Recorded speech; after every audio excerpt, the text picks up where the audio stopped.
Bienvenidos. Hablaremos sobre el capítulo de olfato, gusto, voz, habla y vías aéreas superiores. En él analizaremos los criterios para evaluar bien sea el daño por pérdida total, parcial, permanente, de las estructuras relacionadas con el gusto, el olfato, voz y habla, así como las estructuras del área respiratoria superior. Secundarios deben ser una glosectomía, una laringectomía, una estenosis cicatricial de la laringe y de las demás estructuras que intervienen en la fonación humana. La calificación, como están observando en el acetato, tiene que ver con dos áreas que calificaremos en primera instancia, gusto y olfato, calificando bien sea la ageusia con un 6% o la hipogeusia con un 3%. En cuanto a la anosmia, se le asigna un 6% y a la hiposmia un 3%. Para la calificación de la voz tendremos dos criterios. El primero, la audibilidad, inteligibilidad y eficiencia funcional.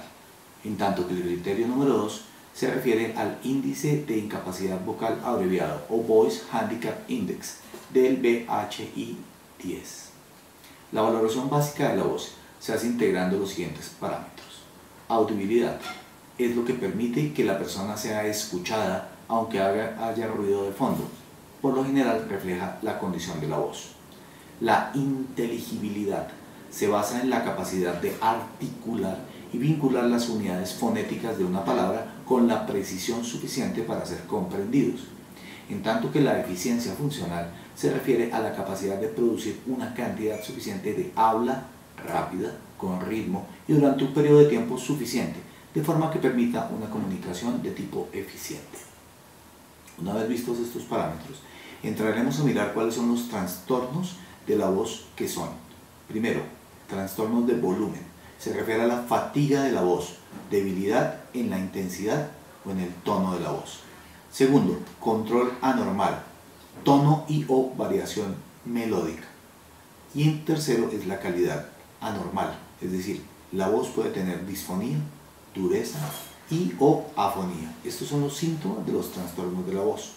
Observen cómo el criterio que se utiliza para el Voice Handicap Index o BHI-10 o el índice abreviado de incapacidad vocal, esta prueba hace parte del factor modulador. Están ustedes observando la tabla 10.3, la cual muestra cuáles son las diferentes variedades de este factor. Entonces, en los criterios de funcionamiento observan a su lado izquierdo la funcionalidad 1 hasta la 10 y luego en lo físico desde lo 3 hasta la 6 y en lo emocional desde lo 4 hasta la 6. Este tendrá unas preguntas que van aparejadas. Entonces, por ejemplo, en funcional 1 la gente oye con dificultad debido a su voz. En físico 3 la gente le pregunta ¿qué le pasa en la voz? Y en el emocional 4 ¿su voz le molesta? O su voz le hace sentir incomodidad en el emocional 6. Este tiene una escala que va de nunca hasta siempre, desde 0 hasta 4 calificados, las cuales se reflejan en la tabla 10.4, que contiene la escala de leve, moderado, severo y muy severo, de acuerdo con la sumatoria de puntos que se obtenga en la tabla 10.3. Están observando la tabla 10.5, que habla de la deficiencia global por alteraciones de la voz y el habla. En él se observa su criterio principal en el habla de la voz, que se refiere a las tres calidades que habíamos hablado: audibilidad, inteligibilidad y eficiencia funcional. Así como en las pruebas objetivas, que es el factor modulador, está el BHI-10, que está calificado de la clase 0 a la clase 4 entre normal, leve, moderado, severo y muy severo. Debemos leer, por favor, en sus casas lo que significa las clases 0 a 4 de audibilidad, lo mismo que las de inteligibilidad y las de eficiencia funcional. Los conmino a que la lean para que puedan entender esta tabla y nos veremos durante los talleres en cada una de las ciudades. En el numeral 10.4 se habla de las alteraciones por la respiración en las vías aéreas superiores. El objetivo es evaluar cuáles son las deficiencias de tipo funcional o estructural que comprometen las vías aéreas superiores y que ocasionan disfunción en las vías respiratorias altas. En ellas se incluyen trastornos funcionales respiratorios, bien sea debidos a alteraciones en las cuerdas vocales por parálisis o inflamación, en la congestión o estenosis, ya sea parcial o incompleta, de la faringe, laringe o tráquea, y la congestión o estenosis parcial o completa de faringe, laringe y o tráquea, reflujo esofágico que excluyen las neoplasias y la apnea de sueño, que serán calificadas en otros capítulos asignados para tal fin. Los criterios de calificación en este caso serán dos. El primero tiene que ver con el historial clínico, que es el factor principal, en el cual el síntoma más relevante es la disnea, para lo cual se acogen los criterios de la escala de disnea que aparece en el capítulo de respiratorio, que es el MCR, que se refiere al Medical Research Council, y al ATS, que es el de la American Thoracic Society, que aparecen en la tabla 3.3.